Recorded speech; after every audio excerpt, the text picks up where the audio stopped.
walks the line with a cold desire. Punisher's shadow, the hammer falls hard. No mercy for evil, they're playing their card. Through the alleys of pain and the rivers of blood, they hunt down the guilty, they're the judge and the flood. But every war needs a mind that can see, a voice in the chaos that cuts to the core. Tiff and the Punisher carving the night, punishing sinners beneath the pale light. Becca steps in with that smart-ass grin, brainiac queen, always right from within. She's figuring out the world one fact at a time, calling out the lies with a razor-sharp mind. You think you're clever? Watch me prove you wrong. Becca's in the mix, and the truth marches on.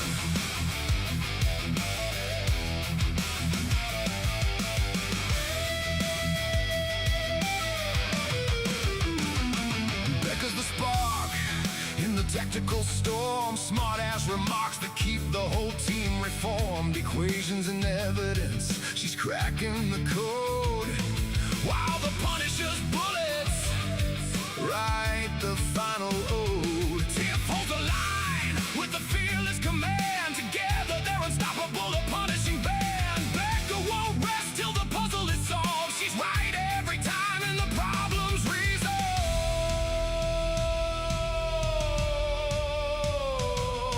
When the world's gone mad and the answers won't bend, she'll dissect the chaos and break it again. Smart-ass brainiac, queer the fight. Tiff and the Punisher on the night.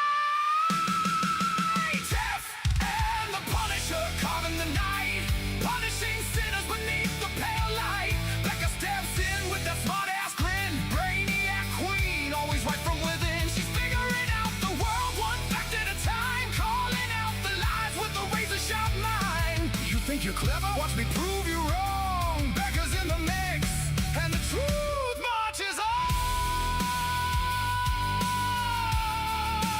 Tiff and the Punisher. Becca's got the answers. Justice never sleeps.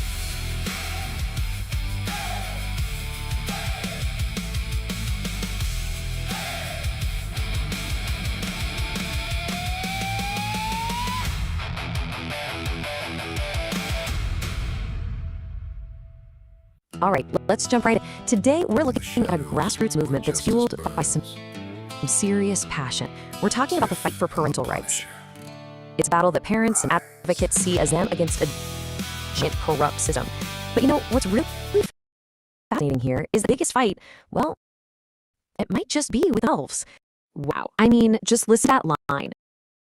It's pulled right from the source material. And it's not just a phrase, it's pretty much the battle cry for this whole movement. It really frames their fight not as some simple policy disagreement, but as a full-on war against a force they see as fundamentally evil. So to really get what's going on, you have to understand who they see as the enemy. And look, this isn't about pointing fingers at one or two social workers. For them, it's about an entire system they believe is completely broken, a system driven by something other than what's best for kids. To really get their perspective, you just have to follow the money. And this number, $10.4 billion, the federal budget for a program called Title 4E back in 2020. It funds things like foster care and adoption.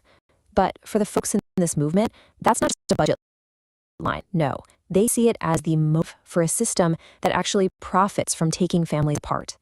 And this quote right here, it shows you exactly how they connect those dots. That multi-billion-dollar figure is, in their eyes, all the proof they need of a profit motive. The way they see it, children are basically turned into commodities, and the system is incentive to separate families, not heal them. The movement also talks about the specific tactics they believe the system uses. They're talking about court orders that are issued without even hearing from both sides, which they say is totally unconstitutional.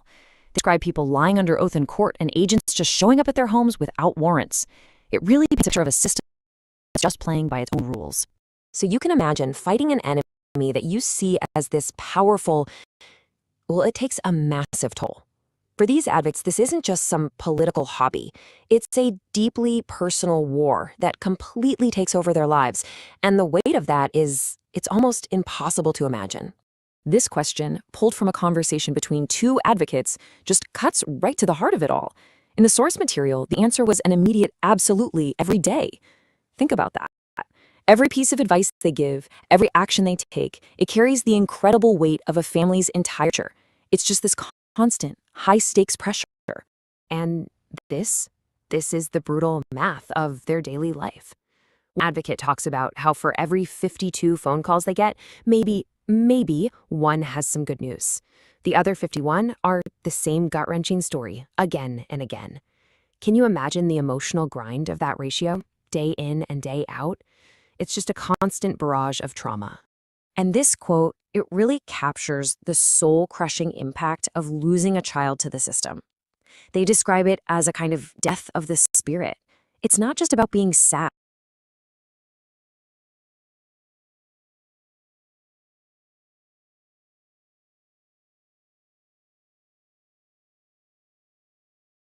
It's about being completely hollowed out.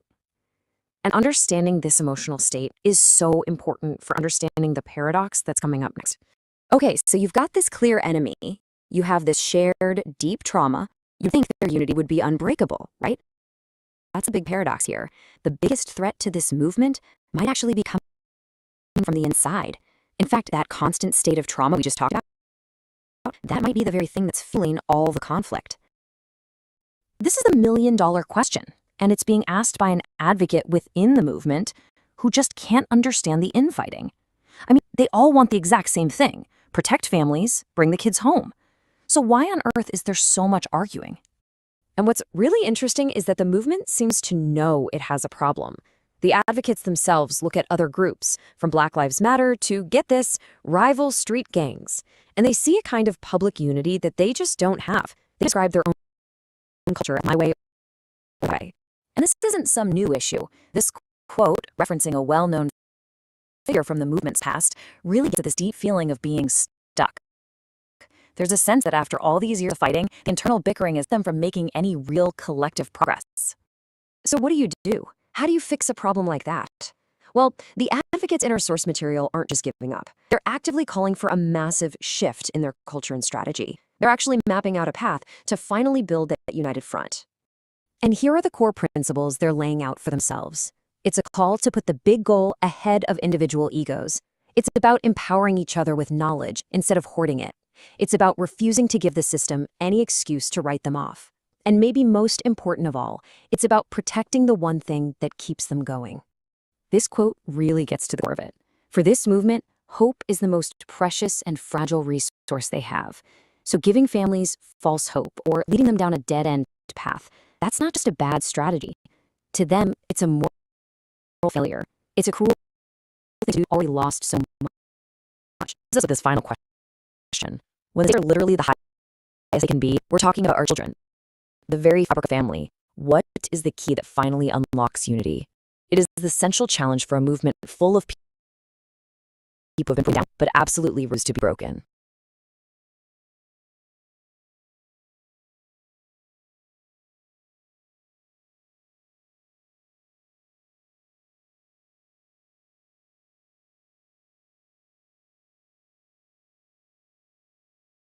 Welcome back, Tiff and The Punisher. Today we've got an episode you absolutely cannot afford to miss. We're diving deep into one of the most critical movements happening right now, a fight that impacts families across the nation. We're talking about the Abolish CPS movement. And to help us navigate this complex and crucial topic, we have a very special guest joining us. He's a renowned investigative journalist and Substack author, Michael Volpe. Michael has been on the front lines, uncovering truths and giving a voice to countless families affected by the system. He's here to give us the unvarnished truth, the current status of this vital movement. We'll be discussing who the key players are, the organizations making a difference, and the strategies being employed to bring about real change. What's working? What are the biggest challenges? And most importantly, what can you do to get involved involved and protect your family. Michael will break down the who's who and the what's what of the abolish CPS movement, offering insights you won't hear anywhere else. This isn't just an interview, it's an essential update for anyone concerned about parental rights and the future of our children. So buckle up, lean in, and get ready for a powerful conversation that promises to be both informative and inspiring. Stay tuned because Tiff and the Punisher with special guest Michael Volpis starts right now.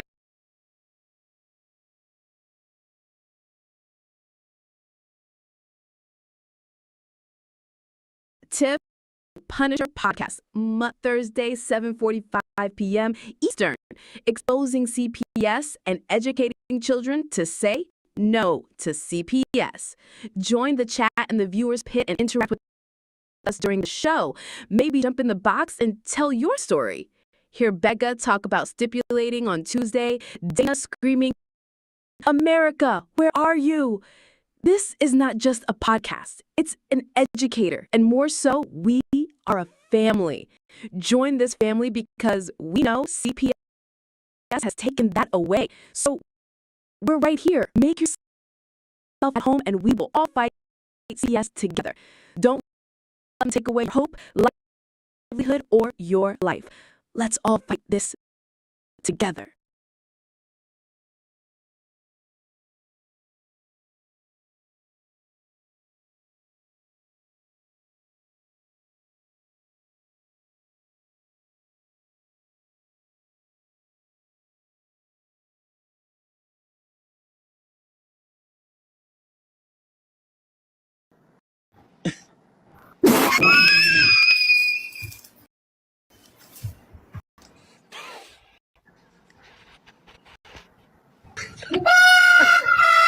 هلا عبود هلا عبود هلا يا ساتر يا ساتر.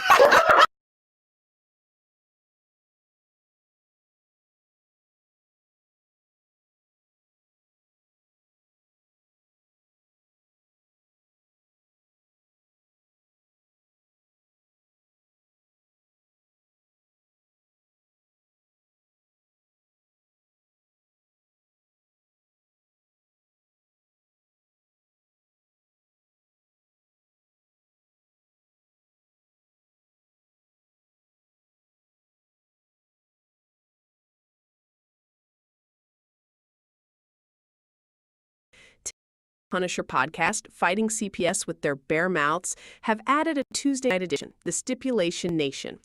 The CPS tyrant take down the nerd from nowhere, the attitude with the truth to back it up, Becca Garrison. This should make for an amazing lineup of attitude, pizzazz, fun, and downright CPS stomp down. They can't run forever, and when they stop, this posse will be right on their heels. No more kids for cash, and we are kicking some ass. Join us Tuesdays to stipulate with Becca.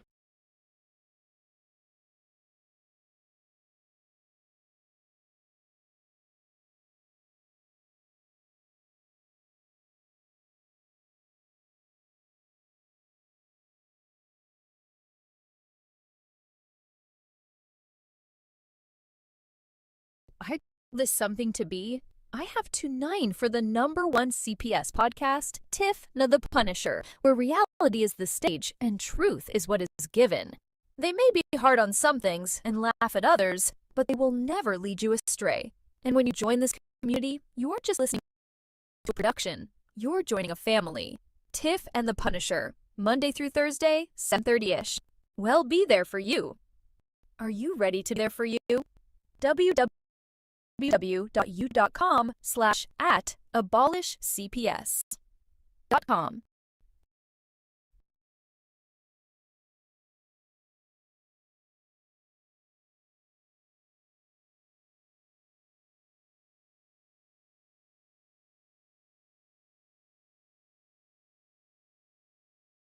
The CPSpunisher.com is the app they never wanted you to find. If CPS is knocking at your door, intimidating you as a parent with police standing there waiting for you to talk back so they can arrest you and steal your kids, stand strong, tell them you want to see their warrant, they will leave. Lessons like these can save your family. Exactly what the CPS Punisher assists you with. If your lawyer isn't fighting for your child, now you can research anything and everything.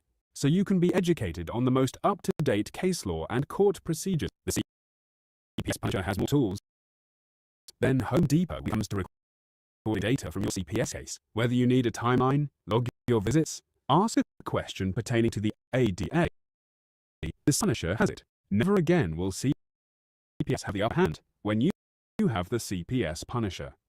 Visit the cpspunisher.com.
If you've been fucked by the CPS, hands up if you've had your kids kidnapped by the CPS. Who's gonna save us from the corrupt ass CPS? Who's gonna take out the corrupt ass CPS?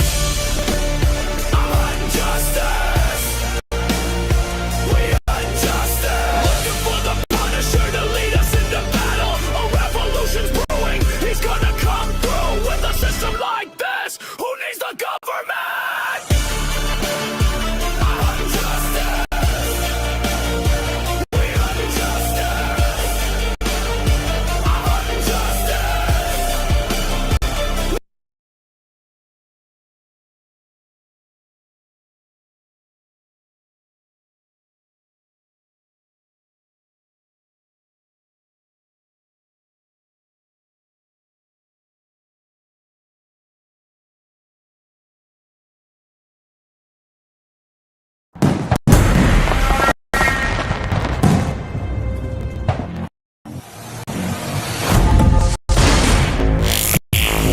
In the spirit of investigative journalism, this newsletter uncovers the ongoing controversies surrounding Child Protective Services, CPS, across the United States.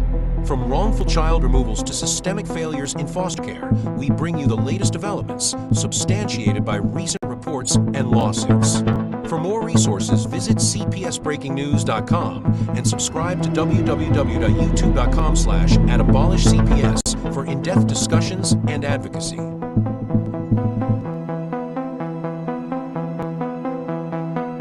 In New York, a class action lawsuit accuses the Administration for Children's Services, ACS, of violating parents' Fourth Amendment rights during home investigations. Parents report being coerced into allowing searches without warrants under threats of child removal. This rare constitutional challenge aims to defend families from unwarranted intrusions, revealing how CPS tactics can traumatize innocent households. Spike in child fatalities sparks debate on removal policies. In Washington state, a surge in fatal and near-fatal incidents involving children in 2025 has reignited discussions on CPS removal practices. Critics argue that hasty removals without sufficient evidence contribute to family destabilization, while defenders point to the challenges of balancing safety with family unity. This controversy reflects broader national debates on whether CPS policies exacerbate rather than prevent harm. Human trafficking risks among child welfare-involved youth. A 2024 study reveals verified human trafficking allegations among children in the child welfare system, particularly those with repeat involvements. While not directly implicating CPS in trafficking, the research shows how system instability increases vulnerability to exploitation, including sex and labor trafficking. Federal reports from 2024 emphasize the need for better protections, with FBI operations arresting hundreds in child sex abuse crackdowns. In the complex world of child welfare, a common legal question arises: what rights do parents have when CPS initiates an investigation investigation, and what remedies exist if a child is wrongfully removed. The core issue stems from the Fourth Amendment, with flexible searches and seizures. CPS workers often enter homes without warrants, citing exigent circumstances.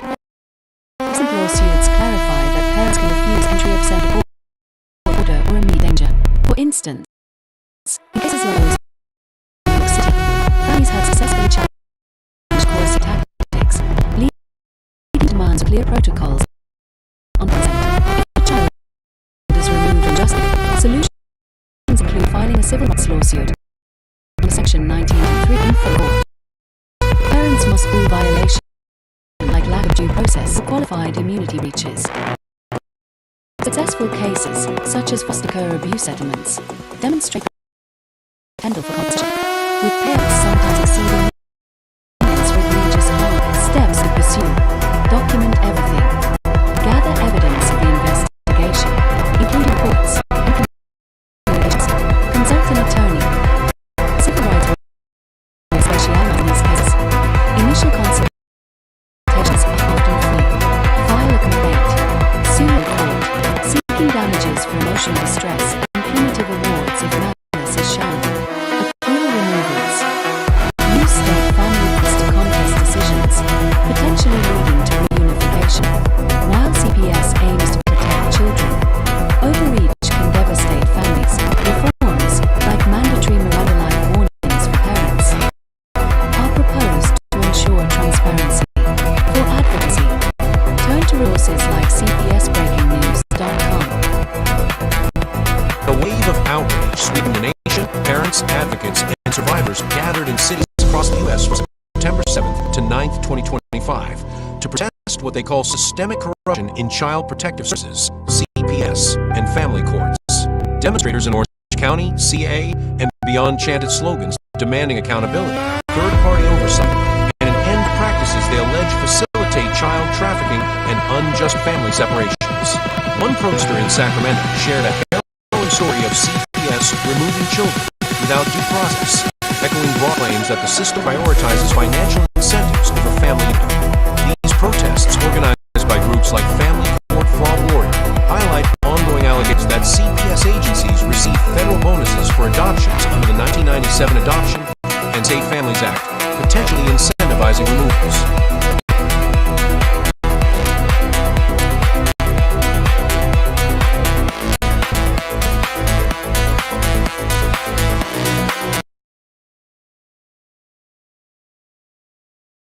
Hello, I want to thank you for breaking the mold and coming to our site. This is where we start the process of taking back our children. They are our children, given to us by a choice made between two people in love and proof of a miracle. A child made from two people, a woman selfishly giving her body up for 9 months to grow and nurture human life and then to bear excruciating pains to bring that baby to our world.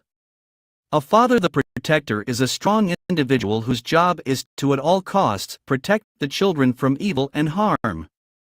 The rules and purpose were established in the Bible. It was a miracle, and we are just letting these demons come to our sanctuaries, criticize our lives, insult our roles as parents, and take our kids, never faltering. Yes, we kick and yell, but at the end, the kids are still gone and life of emptiness begins. That sounds so un-American, but more so ungodly. He is pissed those kids are for our entrance to heaven, and we are giving them away.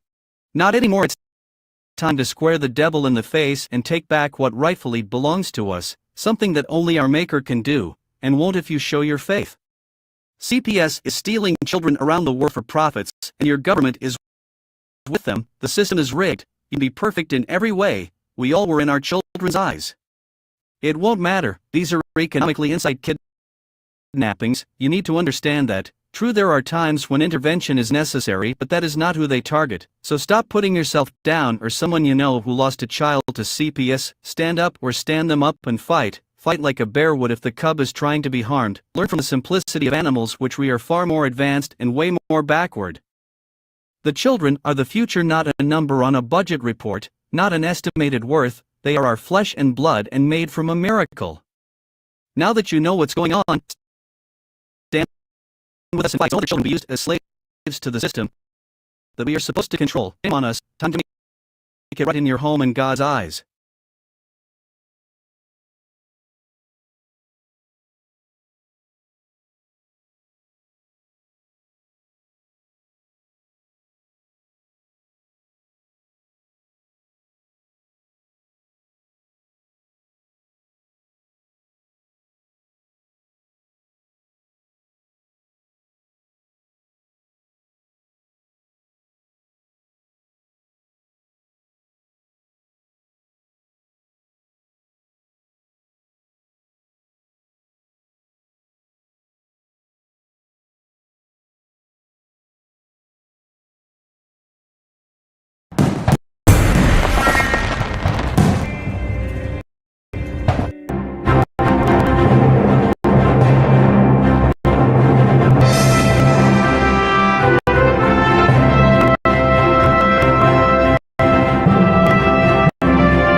When the day begins, your thoughts are of the best intentions. How can you make this day the best it can be? You wonder, what will this day bring?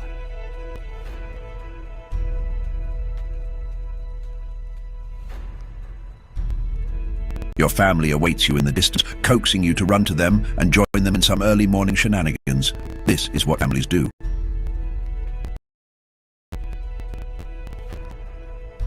Off to the fields to dream of being an airplane pilot or an astronaut. Whatever you want to be, it's your imagination, and it can take you anywhere. Run to the lake to join everyone in a game of tag or hide and seek. Celebrate your victories, dancing around foolishly in celebration antics. Chase down your family at the beach, fling kites, feeling the ocean's breeze hit your face. Being a child is an amazing experience. There are many children who have had this experience taken away from them by CPS. They will never feel the attachment to family the way they should. They are being robbed of life's precious experiences. And people are so many are anticipating the new day with their family. There are some others laying there wishing that they could be their families. This quarter needs to be stopped. These children wake up alone and fight the world by themselves instead of surrounded by the family God gave them. We must abolish CPS and stop neglecting children who once enjoyed living with family of their own. Studies show we're destroying these children, not helping.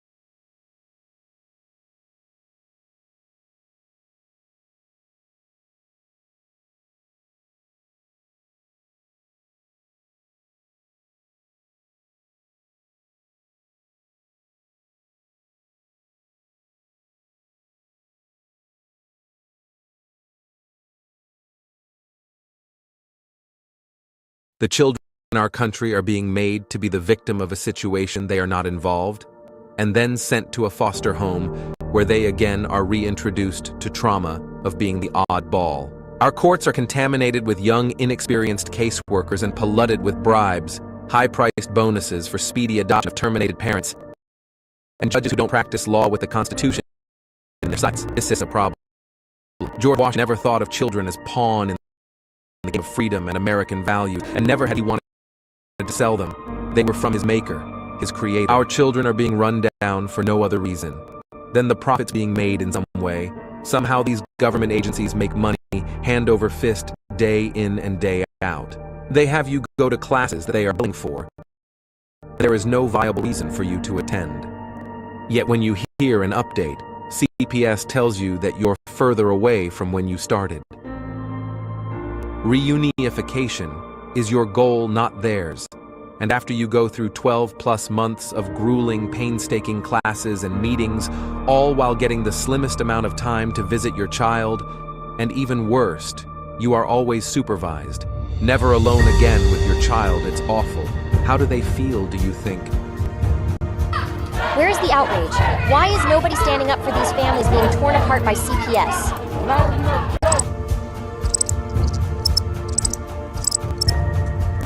Please don't tell me you're going to put all your bets on this superhero. You grown-ups are supposed to be coming to his rescue. Stop ignoring this problem. There is nothing more I can say to any of you. Please fight CPS and help those who have lost so much they can help themselves.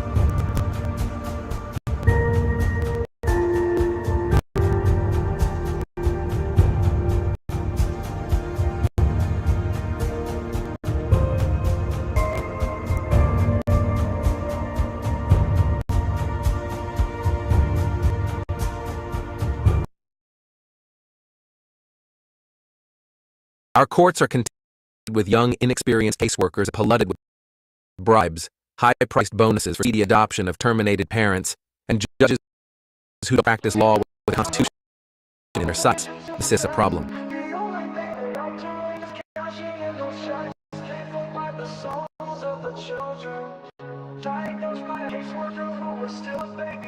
They take away the fathers, leaving just a mom and cubs. They know that with that out the way, the better things will go.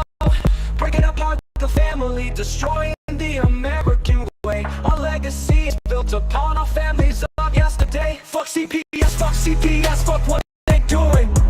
Fuck CPS, they need to be ruined. It's all about the division of family services. You hear that the division, that's what they about. They prey upon the family, the ones that the dad's been kicked out. We can't stand for this abomination. This is the song that needs to play across our once great nation, making us aware of the problem. Stealing our kids, it's not mama drama. Stand up for those who are lost to them. We need to fight for the family, making America great again.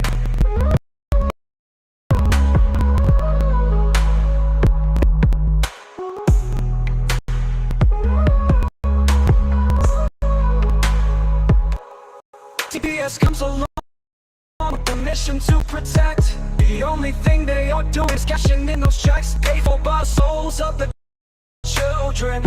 Diagnosed by a caseworker who is still a baby herself. They take away the fathers, leaving just a mom and cubs. They know that dad out the way, the better things will go. Breaking apart the family, destroying the American way.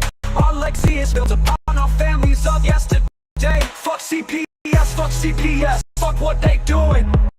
Fuck CPS, they need to be ruined. It's all about the division of family services.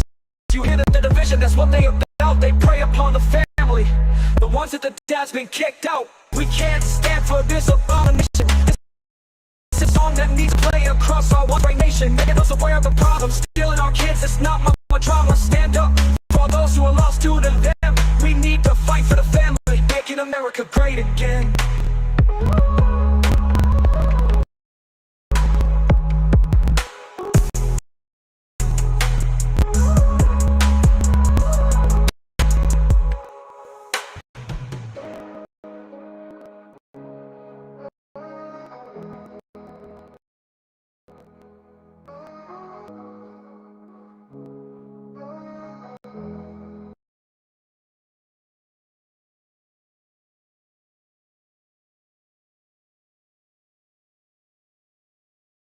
That's me in the very beginning.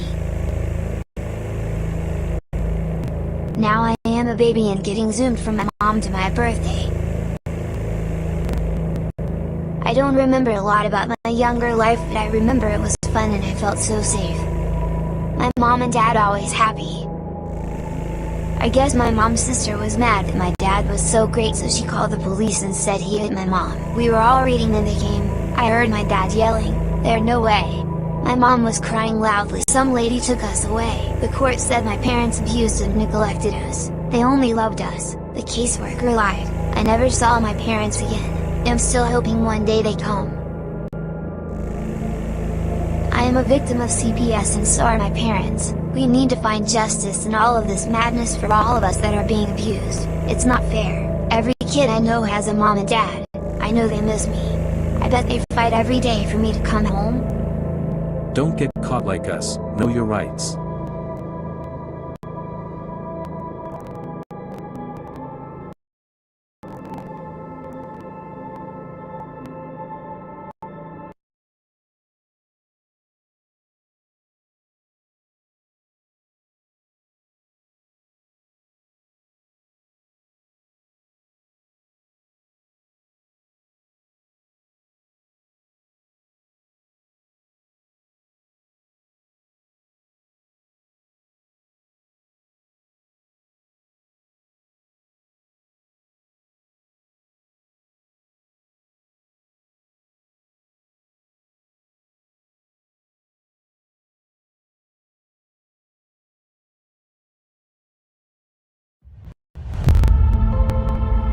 Psalm 127:3. Children are a heritage from the Lord, offspring a reward from Him. This suggests children are a precious gift from God to be valued and cared for.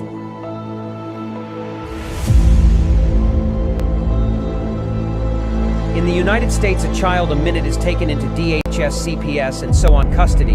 The reality is their pics are already selected, you just don't know it. Being perfect no longer matters. It's what the adopting families are looking for.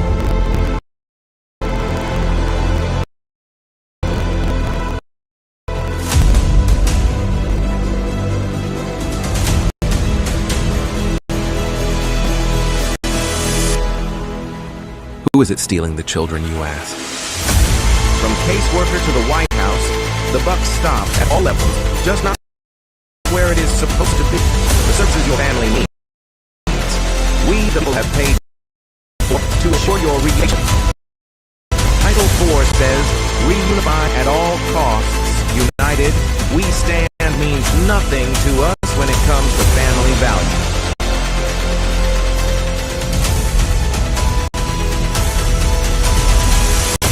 Children are being ripped away from their families. Parents are reverting to addictive behaviors to cover the pain. The trauma caused by child removal is just being recognized, and the results are atrocious. Termination of parental rights is not healthy for anyone, just profitable for the people enforcing the lie.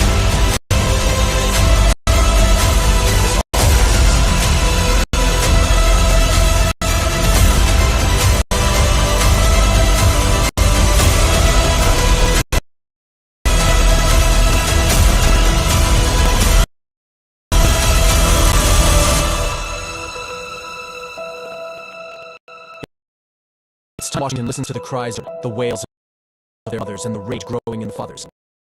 These are our children. Keep your damn hands off them. We are coming to act on behalf of the children God gave us to protect, and you kidnapped.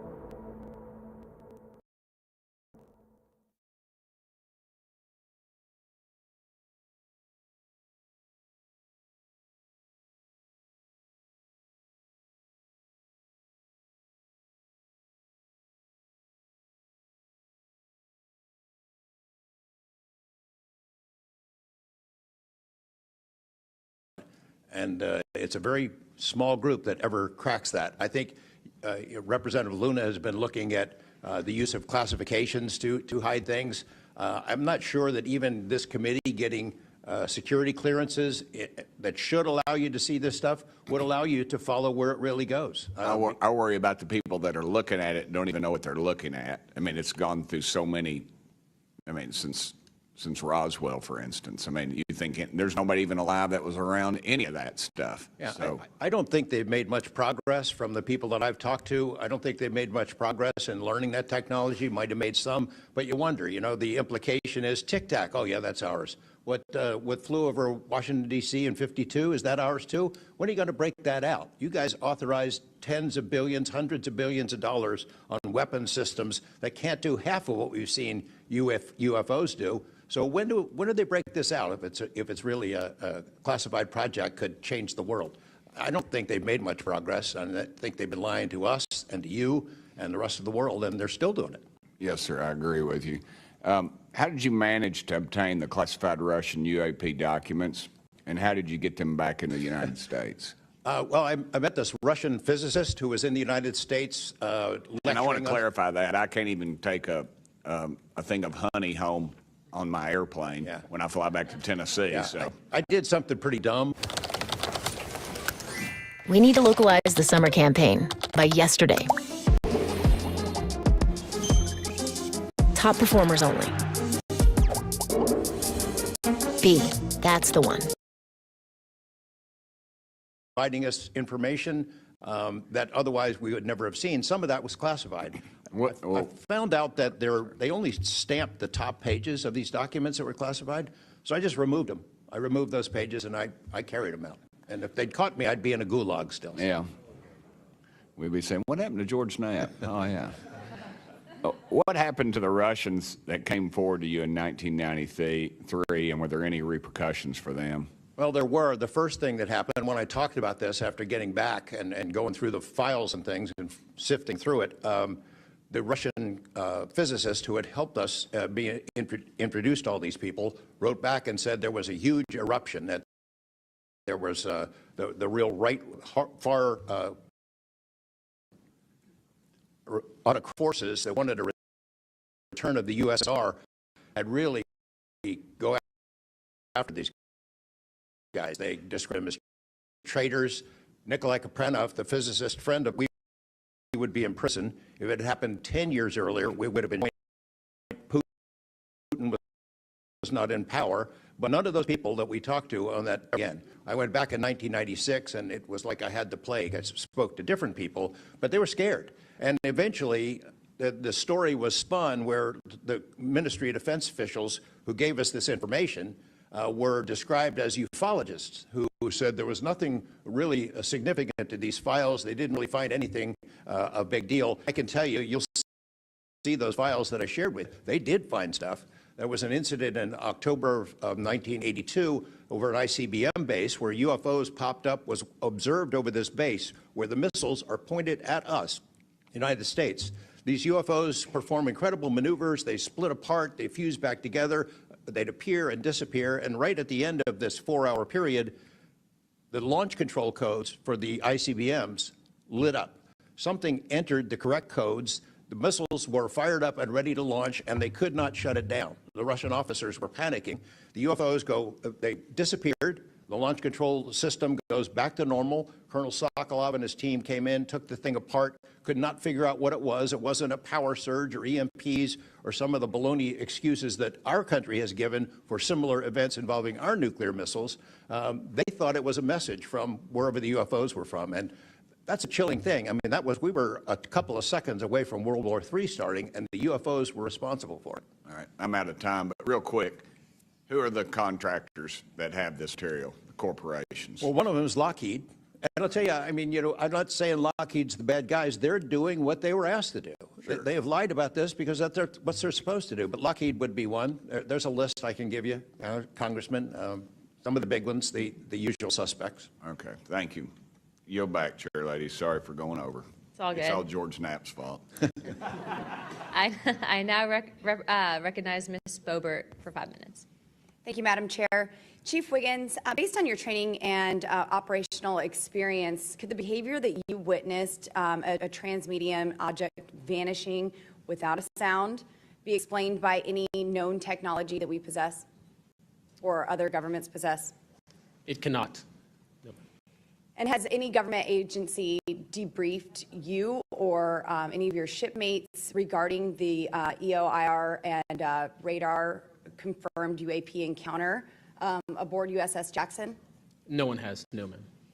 What was that encounter like when you brought that up? If you want to briefly summarize that, when you brought that to their attention and then you were not provided any follow-up, who was told and how did you feel when there was no contact back to you? As far as the actual incident happening, yes, or sir. the reporting level? Yes, Chief. It was in the event happening. My duties are to report to the tactical action officer on watch while we're standing watch. So tactical action officer was there. I made my report. I've not had any discussion outside of that day. There's been no communication to me or requests from me within side of the military. But speaking of that actual incident itself, once the report was made to the tactical action officer, that's when I made the decision to ask the individual watchstander that was controlling Sapphire to be able to slew into the location. And that's what you see in the video itself, is when the watchstander is slewing in and kind of showing us what we're looking at. But outside of that, that's as far as the reporting went that I know of. Thank you, Chief. Just for the sake of time, Mr. Nusatelli, has ARO, the Air Force, or the FBI ever followed up with you personally about the Red Square event? I did have follow-up by ARO, nothing with the Air Force. The ARO office updated me, I think, at least 2 times. They let me know that they were unable to locate any records, that the records had been destroyed by the Air Force. The Air Force is destroying all their police records every 3 years on a schedule. So You were informed that these documents were destroyed. Well, I have a Freedom of Information Act from the Air Force that states clearly that they destroy all police records on a 3-year schedule. Okay. So they were sitting on documentation, destroyed it, refused to question any of the lead investigators, anything leading into this investigation? Yeah, basically, they destroyed all the police records. So you couldn't even, like, call the Air Force and ask them if there was a vehicle accident in that time frame. So that's a big problem. We're losing data in real time. So we'll never be able to go back and track. I think our federal government has a history of destroying records. Thank you very much, Mr. Nusatelli. Dr. Borland, as a geospatial intelligence officer, have you seen classified data indicating UAPs operate in restricted U.S. airspace, and has that information been withheld from Congress? I have not in U.S. airspace. That is intelligence oversight, so I did not have domestic authorities.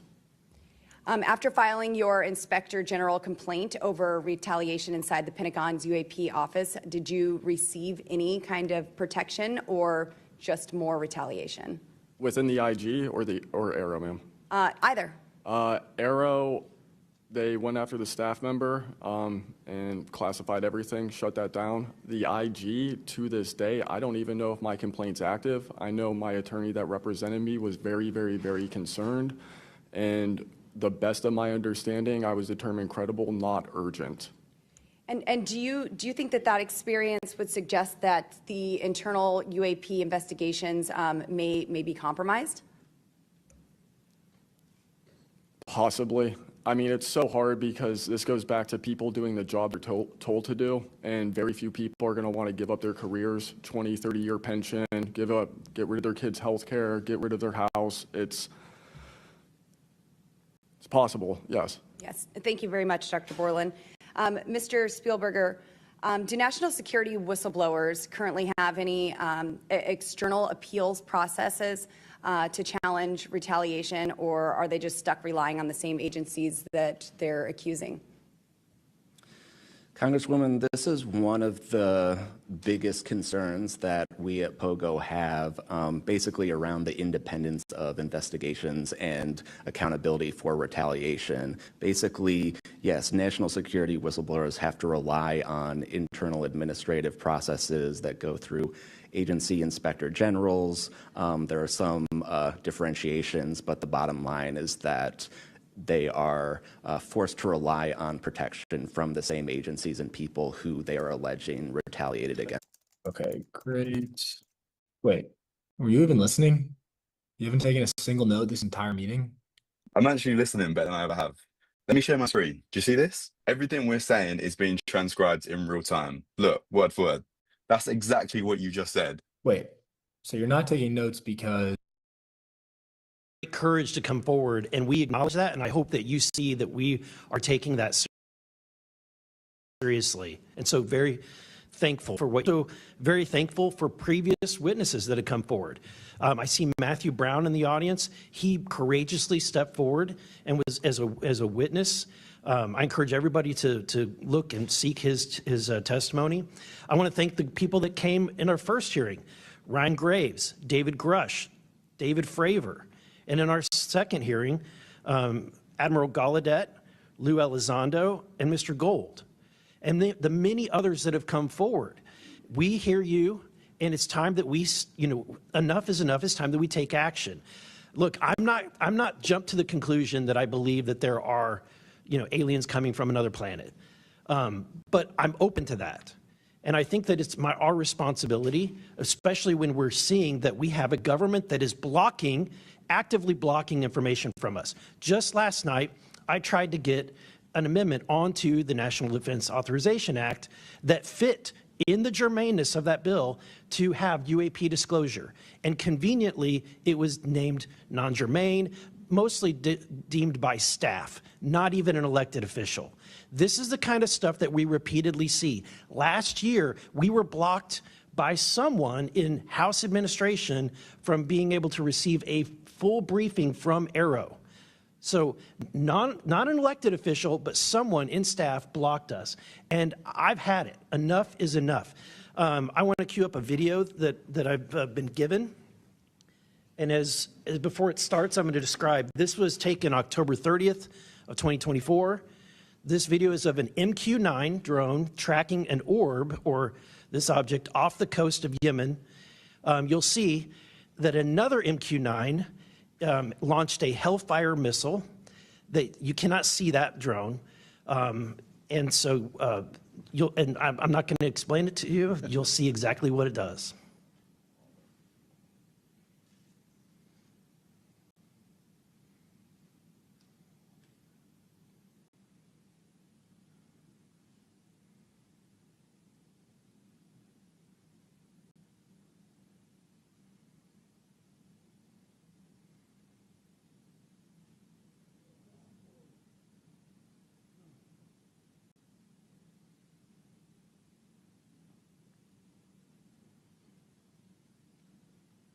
This is when it zoomed out, so you can still see it traveling.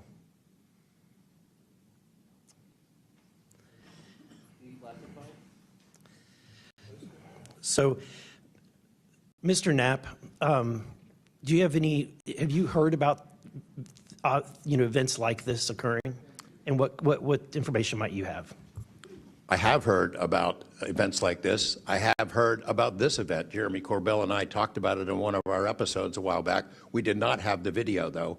There are servers where there's a whole bank of these kind of videos that Congress has not been allowed to see, that the public hasn't been allowed to see. Occasionally, some of that stuff gets out in the wild, and it comes our way. It should be going to you. The public should be seeing this stuff. And why you're not allowed to, I don't know. But that's a Hellfire missile smacking into that UFO and just bounced right off. And it kept going. It kept going, and it looks like the debris was taken with it. Yeah, what the hell is that? So what again, flies like that? again, I'm not going to speculate what it is, but the question is, why are we being blocked from this information consistently? I want to ask this just question. How in the world, this is the document, I want to enter this in for the record if it hasn't already been entered, Madam Chair. The document So that you ordered. provided on thread 3, this is a huge file. How in the world did you smuggle this out of Russia? Carefully. In your socks? I don't think I want to be really specific about it because I might have to go back there and get some more sometime. Although, Okay. no, that'd be crazy to do that. Well, I took the top pages off that were stamped with the security signature, and I carried them out on my person. But the rest of them, I just threw in my suitcase and threw some caviar in there as a distraction as well, and hoped for the best. Otherwise, I'd be a citizen of Siberia right now. And you had you reported James Lakatsky came to you with government possession of NHI craft and how they ultimately gained entry. Can you testify to the veracity of that claim? Dr. Lakatsky is an honorable man who served most of his career with the DIA, a very trusted, high-level rocket scientist and intelligence analyst who inspired the OSAP program, as I said earlier. And in full disclosure, I've co-written 2 books with him. He dropped this on myself and our other co-author out of the blue. And it took 14 months for us to get DOPSR approval for him to release 2 sentences on that. He said this craft, we had managed to get inside of it. It had no wings, no rotor, no tail. It had no fuel tanks. They didn't know how it flew or how it was operated. It clearly looked like it was aerodynamic, but he would not go further. He's a by-the-book guy, and until he gets clearance to say more about that, I don't think we're going to hear much more. But it's not ours. It wasn't ours. We didn't make it. We didn't know who made it and how it was built and how it operated. We've got at least one. And I don't know, I think that's enough confirmation that we do have recovered discs and materials. Lastly, Mr. Borland, in the classified realm, have you been exposed to undeniable confirmation of NHI technology? And then my second question is Base Systems involved in any way with reverse engineering exploitation of non-human intelligence craft? Yeah, we're gonna have to have a conversation this skip for that. Whether I'm legally even allowed to answer that, and whether you're even allowed to hear it, sir. Okay. Again, you can sense our frustration. And so I just want to thank you for coming forward.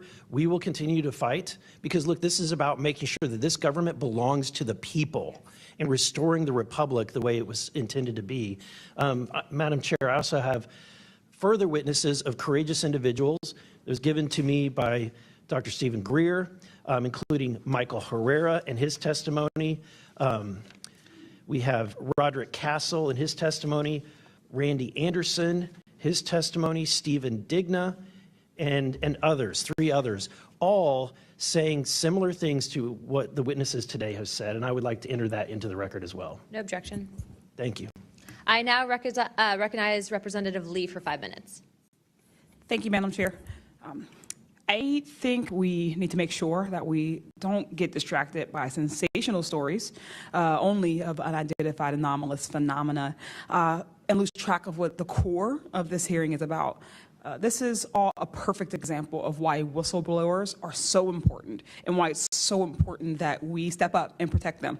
With Trump, RFK Jr., EPA Administrator Lee Zeldin, and others committed to dismantling government and firing professionals who do dare to speak out against the threats this administration's disastrous policies create, we have to focus on protecting all whistleblowers, not only the ones who are reporting on UAP.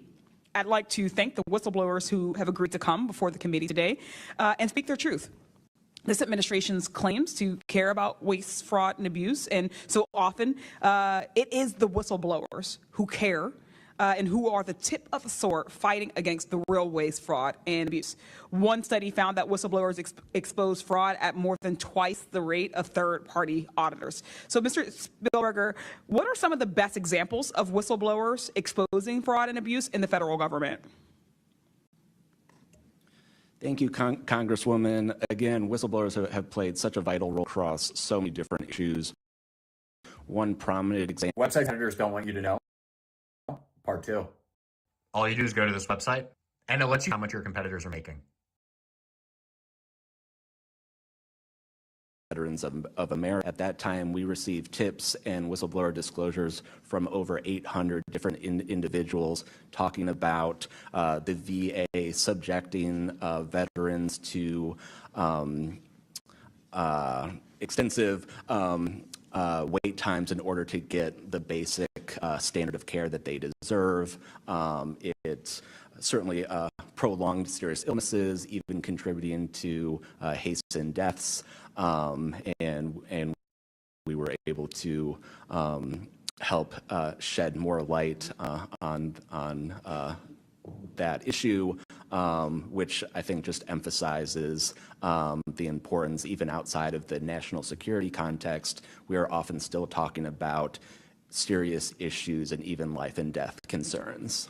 And unfortunately, whistleblowing can lead to serious repercussions and retaliation, especially in this vindictive and lawless administration. Mr. Spielberger, means of retaliation have they faced, and what are we seeing today under the Trump administration?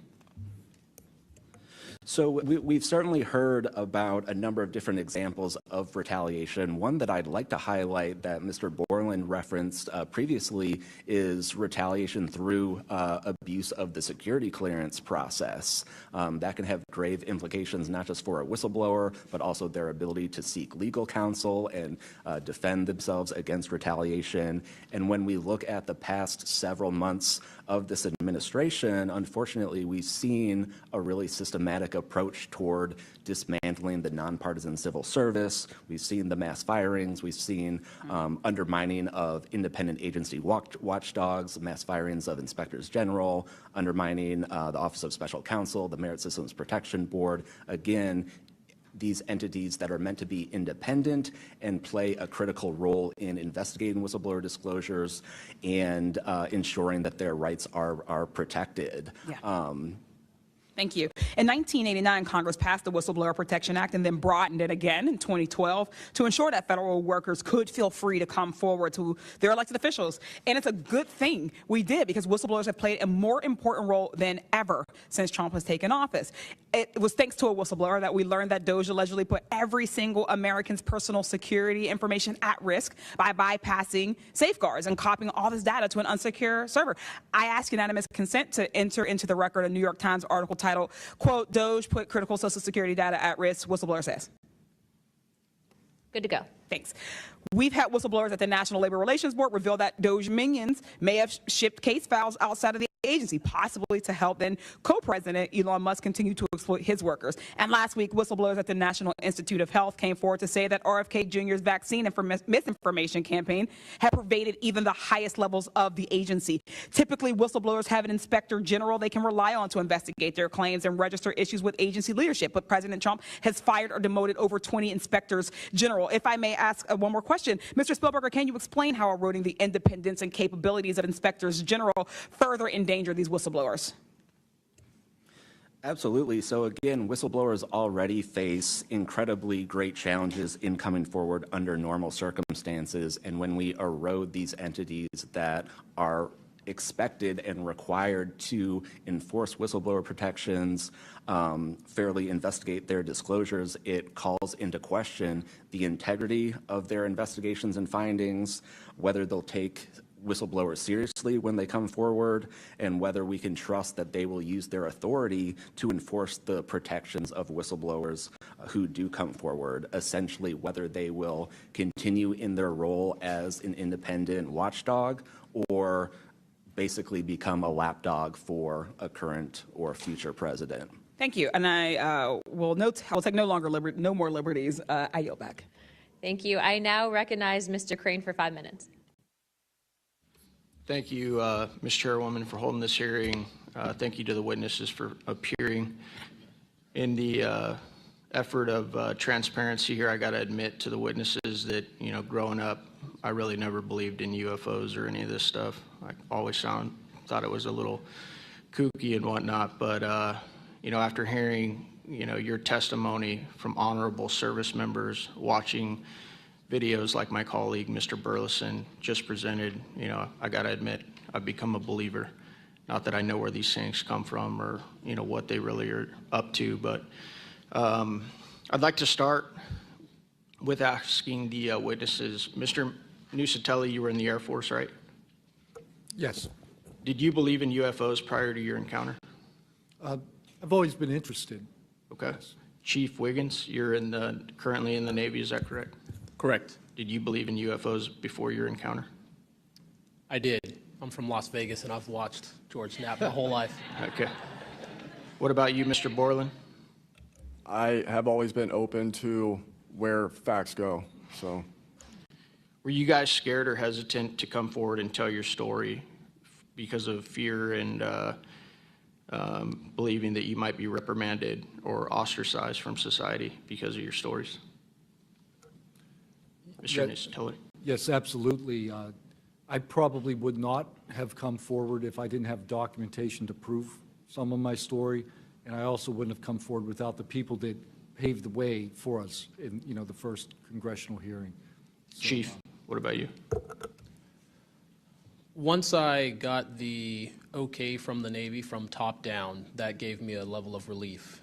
Prior to that, I didn't have any thought left or right of that, but thank the Navy to give me the go-ahead, and that gave me the relief that I would not have any level of reprisal or anything happen to me.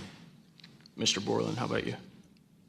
Absolutely. I mean, after I went through everything, it was pretty clear that I caused a major issue in the executive branch, so I did what I was supposed to do, and that's why I haven't spoken publicly. That's why I'm happy to be here. This is how I wanted this to be done in regards to me. Mr. Borland, why do you think that you faced reprimand and discipline for your effort to come forward and be transparent about what you saw? About what I saw is the reason why I got into what I know and has been disclosed to Aero and the IG. And I think that information, well, it was labeled an extremely sensitive national security issue. Thank you. Mr. Knapp, I've watched many of your videos on Joe Rogan and other places. One of the big questions, I think, for many of us is why do you believe that the federal government refuses to be transparent about this issue? I think there's probably multiple reasons. At the start, when these things first started invading our skies in large numbers, we were scared. It was right after World War II, and we didn't know what they were, and they didn't want to pat the public, and that was probably a good call. Over time, I think the lying sort of became institutionalized, Flights over Washington, D.C. in 1952, They're seen, they're captured on radar, jets are chased after these objects, and then we get an explanation it was a temperature inversion. And those kind of lies have been told for a long time.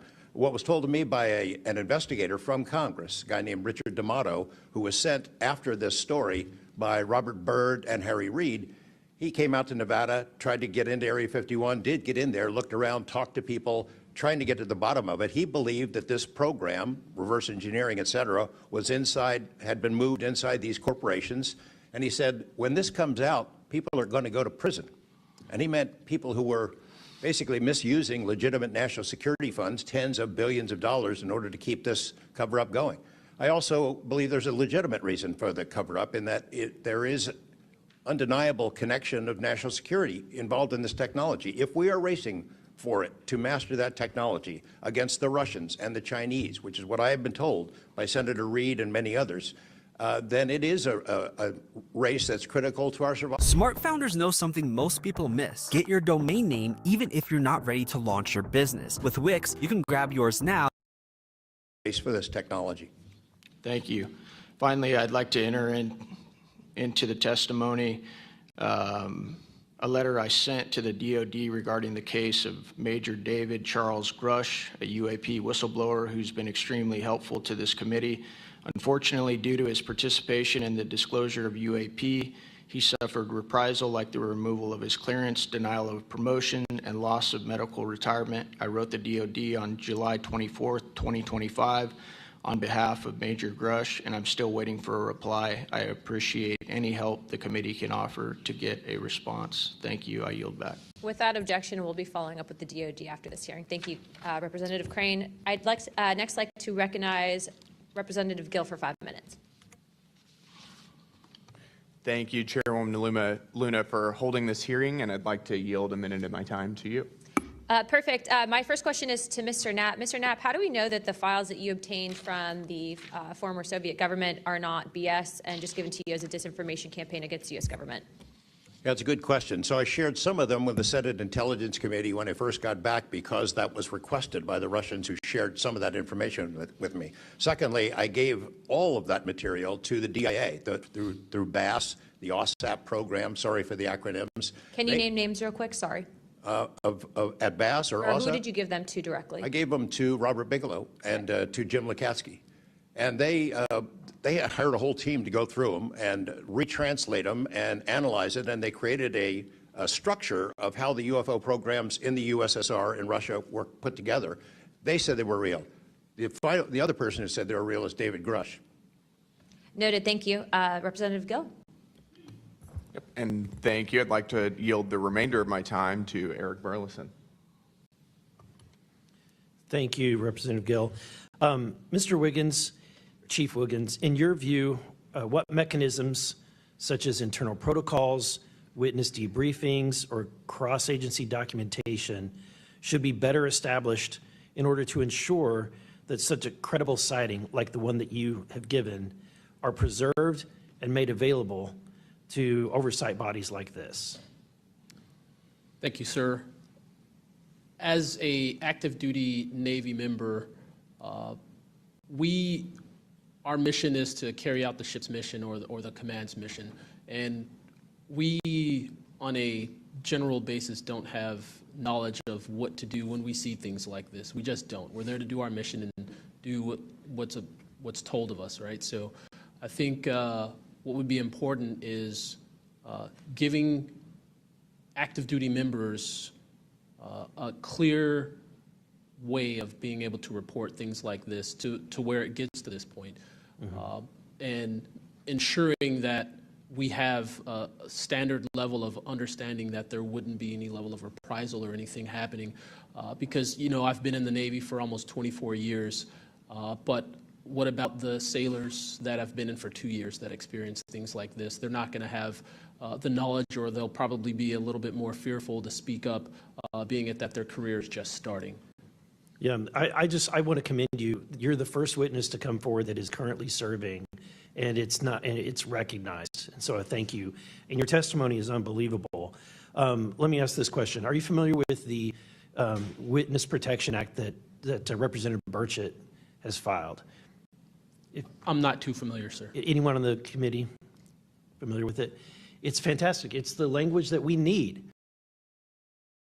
It's language that will protect from any kind of reprisal, and yet it's again and again blocked by this body in some way. Many a times it's being blocked not by elected officials, but by staff behind the scenes. And the other bill, the UAP Disclosure Act, which was filed last year, Senator Schumer, who I cannot believe that there's a topic that he and I agree on, but he and I agree on this topic. He has sponsored it in the Senate. He put it on the National Defense Authorization Act last year. Remarkably, I can't get it on it was stripped out by the House last year, and I can't get it onto the bill leaving the House this year. Mr. Knapp, how far would that bill go to actually getting the answers that we need?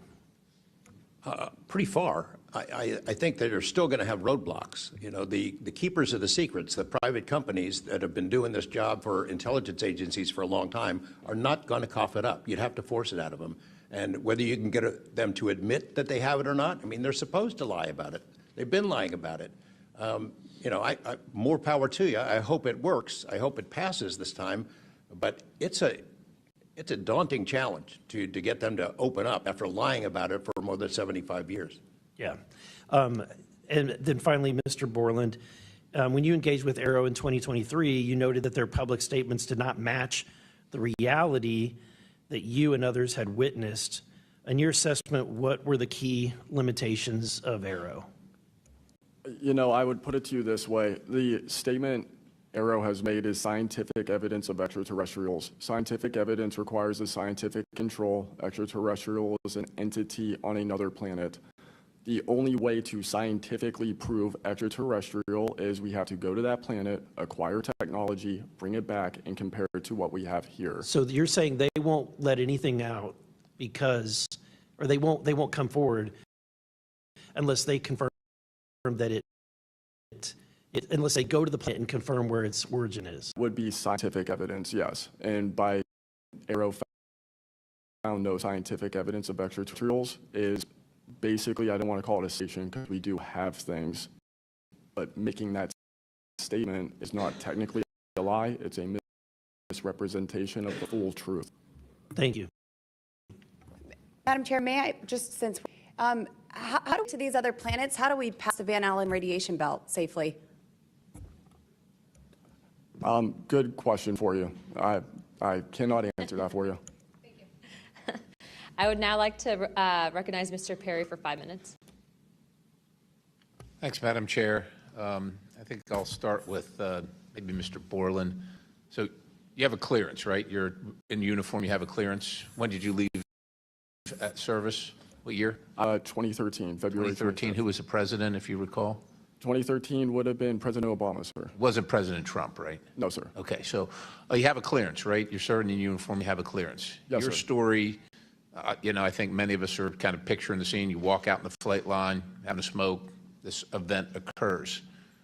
Do you have the perception, at least I do, based on your story, that this involves the U.S. government? Whatever you saw involves the U.S. government. That is 100% my opinion then and now. And was there an after action? Do you do a daily debrief of the activities of the day? Was any of that recorded? Was there a conversation with the command? Was there any documentation that you know of at the time? Not to my knowledge. I mean, like I said, I talked about it on the ops floor, and a couple of people had pulled me aside, some older enlisted, and were like, you probably want to keep that to yourself.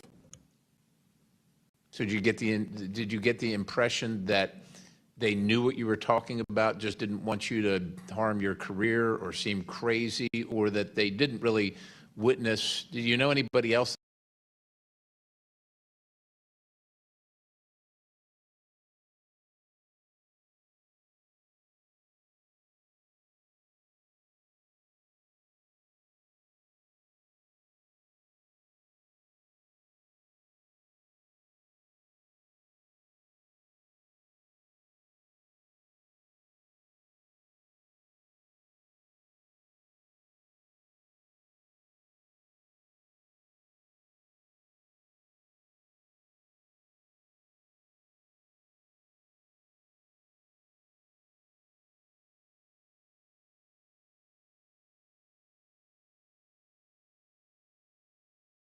complete AI creation platform. Describe what you want and watch it take shape. Being around it, like, what is this, an accident? Like, does the U.S. government make these kind of accidents? They make accidents, mistakes like this? Like, we're doing this test of this new system, and we forgot these guys were standing here. Does that sound like something that the U.S. government would do? No, sir. Some of the launches we were doing were like $5 billion projects that had taken like 10 years to develop the technology, and these objects were coming right up to the launch pad. Any kind of mistake, I mean, it could cause a catastrophe. Right. So it's very confusing why these objects would be operating in and around our bases or during training exercises. So it would lend you to believe that the U.S. government had nothing to do with whatever it is you saw. Correct. They wouldn't want it there because it would potentially interrupt the proceedings at the time. Was there an after action? Was there a discussion by your command? Was there an investigation? It's a pretty significant activities Children are that you were involved with. Was there an offspring investigation? a reward from him. We conducted investigations in Just children are a precious gift from document all God the to be evidence. valued and cared for.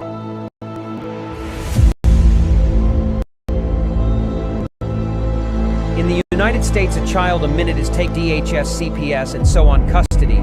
The reality is their picks are already selected, you just don't know it. Being perfect no longer matters. It's what the adopting families are looking for.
Cannon all ashamed.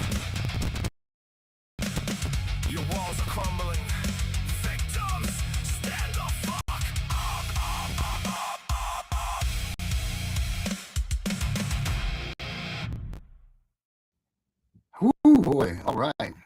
other way to say this, but Mr. Justin Nicely, Mr. James Markland, come on out here and join me. Stand the fuck up. Stand up. Love it. What'd you think of that one? Oh man, you want to talk about lighting fires asses? There you go. Yeah. I mean, that was cool. My dude back. Oh, we're gonna go blue. Yeah, you're breaking up on us again, Jay, brother. Man, I love that. You guys posted Justin. Justin's in here? Oh, you got Justin? Did he come in? Well, Justin, what's been going on, my man?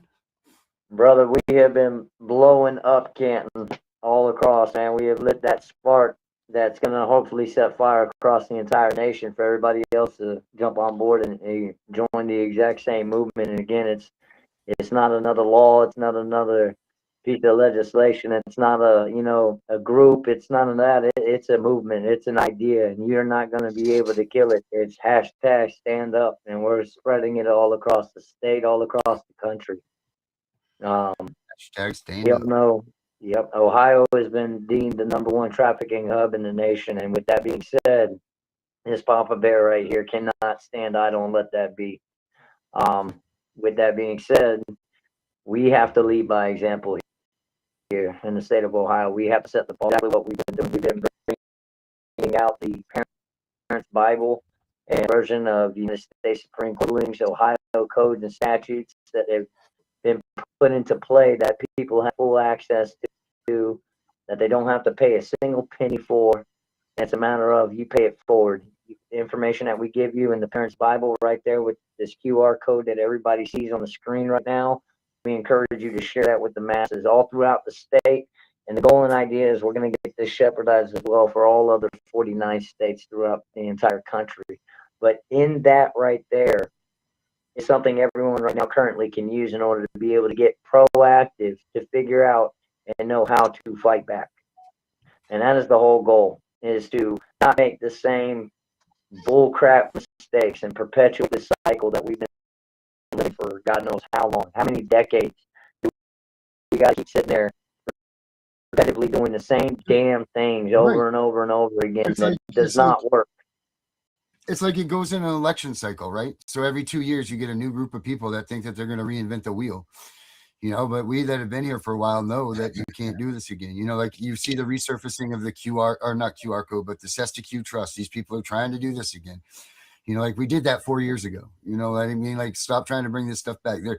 What about the bonds and the this and that and all that stuff? Sure, man, there is some sort of something to it, but is that really, you know what I mean? Like, come on, we don't need to waste our time on that because you know why? We know it doesn't work. It's either not working because they haven't. We've got 460,000 missing children currently right now. All the shit that's been going on the past 4 decades, I ask everybody this one simple question. Has it gotten better or has it gotten worse? And where the hell are all these babies at? Have it been brought home? That's not a trajectory of numbers that have gone through time. That's a year. A year. So they keep moving and moving and moving. And, like, I don't know. I've come up, I don't know what this year's numbers are. I haven't done the reunification number for real. But when we did it for 2023, I believe, it was 12% was the reunification rate. Of course, they walk around, they tout that it's 50% in this. But it's real simple. You just take their math and divide by this number, and you'll get the real number. So the reunification rate was really low. I don't know what it is now, but where, like you say, where do these kids go? Where do they end up? What's happening to them? I mean, we just saw a video on the Tiff and The Punisher show the other day that showed that there was 900 kids in a DHS office that they were selling their organs. Did you guys see that video? The problem is that nobody wants to believe it. The truth is right there in front of them. They're losing them. They moved my kids out of a foster family, out of a foster home in the county into another county where they ended up getting abused. And the county moved them out of, they have like what they call a NIAP center and a journey home to foster foster agency that handles them children. The CPS agency here didn't notify that agency that my children had been moved. Great case plan management. And again, perpetuating the cycles is what we're going to be ending. And that's the whole goal and mission and prerogative and idea. And that's why we created #StandUp. And yeah, if that's anything, right there on the bottom of anybody the can screen, do it. guys.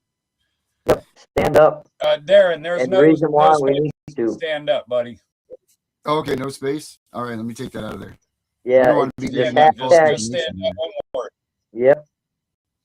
One word, stand up, all capital letters, because that's how important it is, and everybody needs to learn how to do it. And if we don't do it right here, right now, then everybody might as well throw in the towel, get your bunkers made, and get ready for war, because currently, right now, that's what we're in. And the only way this changes, we have to get on the offensive. And that's what the Parents' Bible is for. It is to trump up on their bullshit game. We know their playbook. It's not a question of trying to come out with the evidence anymore. We don't need to do that anymore. We don't need to come out with testimonials anymore. We already know that what the hell they've done to everybody, countless people, millions all across the country, and what they're doing to these kids and the cause and effect of it. And generationally, how it has become an epidemic across the board on almost everything that we're facing across, as far as in epidemic proportions. Housing, job security, mental health, incarceration rates, drug use, you know. We don't need any more. My caseworker lied. They're corrupt. They stole my this. I've got, you know what I mean? Like we know. We're aware. And it's not that at this point, it's a no shit. Right. No It's shit. not anybody, no one's not sympathetic towards it. It's just like, we got this. This, you know, like we know. This is very well documented. We've got all this stuff. So the question is now that we're bringing to the table, that we're asking everybody, and this is what we're doing. We're hitting it front line. When we say that we're 10 toes deep on this thing and we are not backing down, we're going to be those bastards that ask the right questions, the logical questions, that uncomfortable ones that a lot of people don't want to answer, calling out a lot of shit that we're seeing all throughout the nation, that we're ending it. And that question is now, what are y'all going to fucking do about it? We know that they're kidnapping these kids with no legal recourse. We know that these courts and the family courts and Title D4E are completely fucking irrelevant. Completely irrelevant. No judicial authority to be monitoring and of us and our children and our families. We know as a coalition, HS, child support, the family courts, the judges, the magistrates, the guardian ad litems, and these fucking law enforcement officers that love to enforce policy rather than our actual constitutional rights and freedoms. We know that they're kidnapping and trafficking these children and shoving them into homes and saying, you know, quantity over the quality, and, you know, trying to get that year in per capita and those bonus checks that they're receiving and putting them into private LCs. We know that they're, you know, kidnapping, trafficking, abusing, raping, murdering babies, and even going as far as out eating and harvesting them. Yes, people, this is all the truth. It's not a conspiracy theory anymore. We don't need to spend another ounce of fucking energy trying to sit there and show this and teach this to the masses. What we need to sit there and start doing is, again, getting on fast and stand up and doing something about it. That's why I stand up, not the societal non-approval.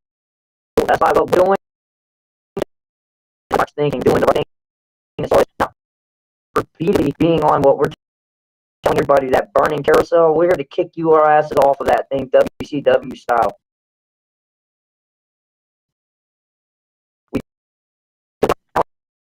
Doing something right. Right. The more itch. Out of our comfort zones. It's time to stop repeatedly doing the same stupid shit.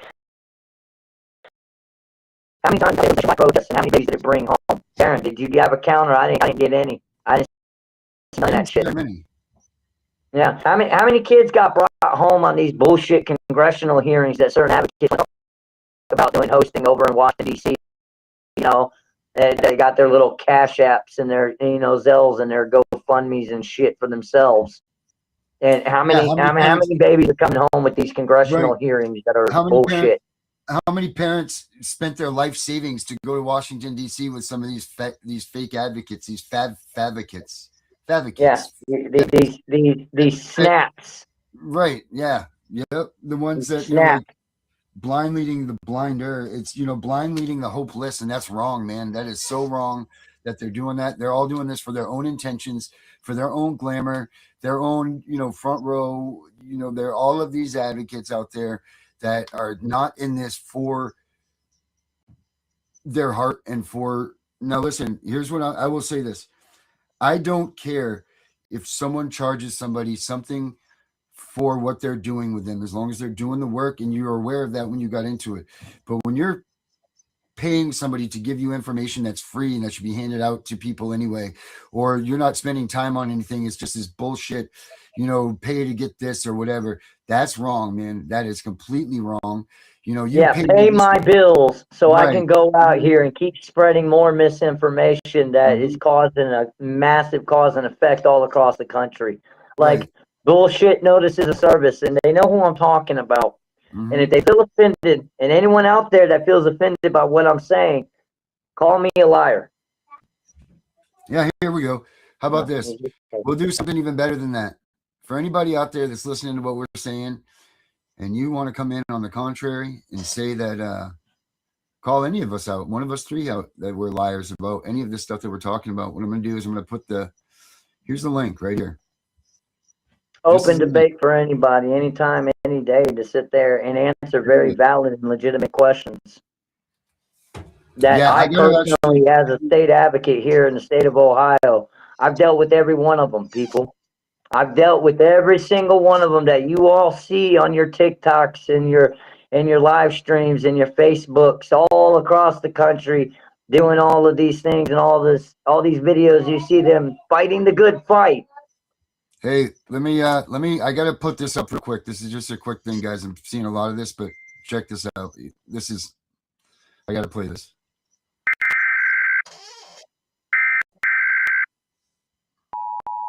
This is not a test. This is the emergency broadcast system. Please stay tuned for the following message and instructions. This is not a test.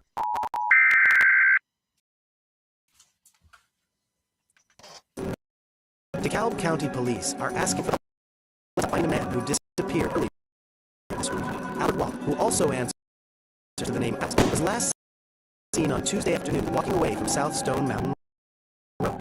He was last spotted on a surveillance camera on Wellborn Road. Wall has autism and extremely limited verbal skills.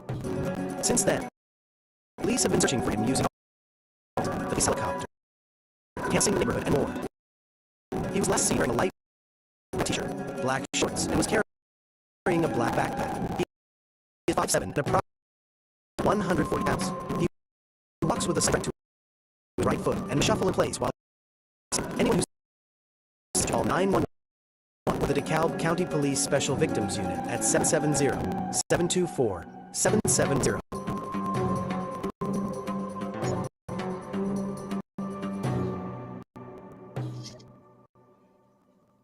So that's Alex. That's our girl Danielle that does the shows here. That's her son. This isn't 2 weeks anymore, guys. This has been over. It's a month. I think it's a month, if not a little over a month. I'm just trying to get him out of here. He's been for that, and I see a lot of you guys are out there. Pray for Alex. So I just wanted to put that up there. So if you guys get this and you can share that, that would be great. And that was out of Georgia. Yeah. There's another one. He's missing. No, listen, no, nobody's looking for him. Nobody, no missing persons report. No, nothing, dude. Nothing until we started airing this stuff and we started getting some ground for it. But they weren't doing a damn thing for that boy. The first couple Well, weeks. let's go ahead and get in touch with some gladiators out there in the Georgia area to get it on the wire and start spreading that like wildfire. And that's how, again, right there, that's how we make a difference. Since we can't depend on, the media anymore.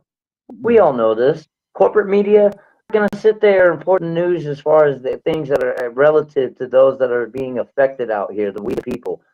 They're on propaganda. They're on bullshit ass agendas. Yeah, and this is the things that we're talking about is how the derelict of duty all across the place has shown us time and time again, repeatedly. Why the hell are we going to these people? Why are we going to our state representatives, our Congress, and our Senate, asking them to sit there and put in legislation that they're just going to fucking ignore later on down the road?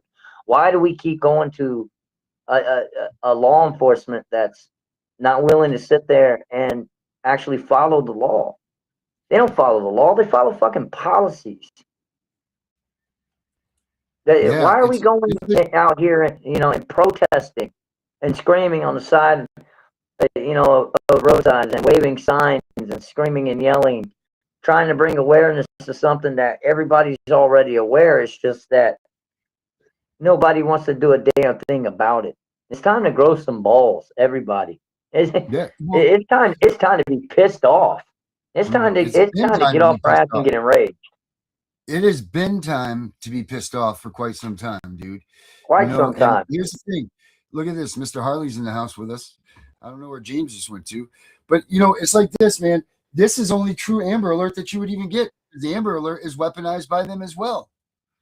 This is what goes on with it. The only way you're getting an Amber Alert on a child is if you go and steal them back from CPS yourself and it's your kid. That's the only way you're getting an Amber Alert on a kid. That's it. Well, they're not giving anybody an Amber Alert if they just got their kid kidnapped or whatever. They're just they're just getting an Amber Alert if you went and tried to get your own kid back from CPS. That's it. Well, we got a lot of things cracking off, brother. What's up, Justin? Yeah, I'm trying to figure this out. Sorry, Justin. We got Jay in the house as well. This is your Ohio crew, a part of it, and there's many other constituents going on all out there. The heart of the nation. Everybody knows that. Again, fairly recently, we have been deemed the #1 trafficking hub in the country. So basically, that makes us the #1 trafficking hub in the entire world. And with that being said,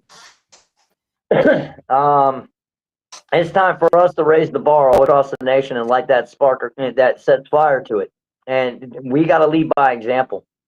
So we're putting together massive movements. And again, ideas of a mass empowerment. We're waiving these people their qualified immunity right there at the door with notices of services to be able to put on hand.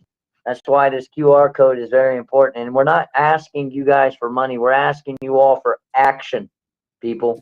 There's a big difference. We're not asking for a single penny. Sorry about that. The universal message we're going to be getting out tonight, that we want to get out tonight, is all those out here claiming to be in this fight. All those that you see, like we were talking about, those that are out here that you see on the Facebook lives, and you see them serving all these people. Oh, they're doing all of this. Oh, we're collecting affidavits. Oh, we got testimony. Well, what the fuck are you going to do with it? Mm-hmm. Especially when you don't have a foundation base of success your damn self with your own personal case to offer anyone. Mm-hmm.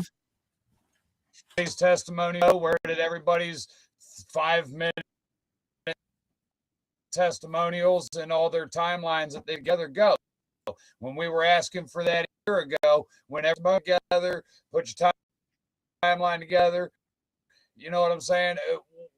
What happened? What did everybody just use them as toilet paper? I mean, what are we doing here? Oh, I love the advocates too. Statistical data. Yeah. Oh no, that's what they're saying. You know what I mean? That's great. Statistical data for what? The playbook we already fucking know like the back of our hands. What are we gonna do about it? Especially when they're stonewalling the information that's being collected.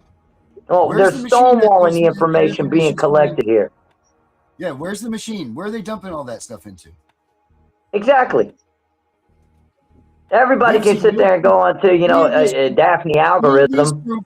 Out there right now, we've seen zero record of what they've done by taking everybody's paperwork. If anything, how do you know that they're not DHS workers that are sitting there making you rat on yourself?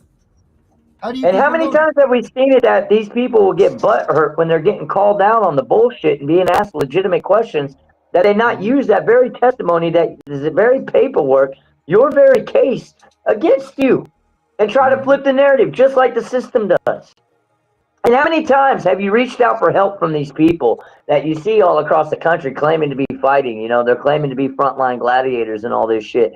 You know, they put themselves in that position, y'all. I mean, they got a following almost 80, 90, 100,000 fucking people. Hey, yeah, I'm doing this big movement. But yet, you ain't even got a success in your own case. So what are you going to lead people to do? Sell themselves? And then for the low, low price of, you know, $9.99, we'll give you all the information of all these corrupt-ass people, you know, or $99 a year. Does that sound familiar? The pay-to-play scheme. Here's a link. Here, you know. Here's my Cash App. Here's my Zelle. Here's my Venmo. And I'll help you that way. Oh, and by the way, I don't have any, you know, personal success myself to sit there and offer you, but here, I'll be able to help you. Yeah. Hey, what do you got going on? You said you got something going on this month, right? You got Oh, something yes, big going sir. on. May 25th, we are doing a statewide call out. Yes, sir. It's at 1289 Edison Street, and that's in Northeast, Hartville, Ohio. May 25th, Memorial Day Monday. We will be out there, Northeast corner. Look for the flags. It is an all-state call-out. We have several constituents from all across the state showing up. We got Justin Harley right here with the Ohio Justice Wall of Shame. And speaking about the aspects of the parental alienation that's been going on and ways to be able to beat that. We got Jay right here, another success story, who's been massive as far as being able to make this, everything that we've been doing, more easily digitally digestible for others to be able to get a hold of and spread the information easier, and also to be able to talk about what his personal experience and the best way to be going is pro se. We have Cynthia Brown showing up out there to speak on behalf of the constituents of the Ohio Coalition for Ending Qualified Immunity, which is a huge domino that needs to fall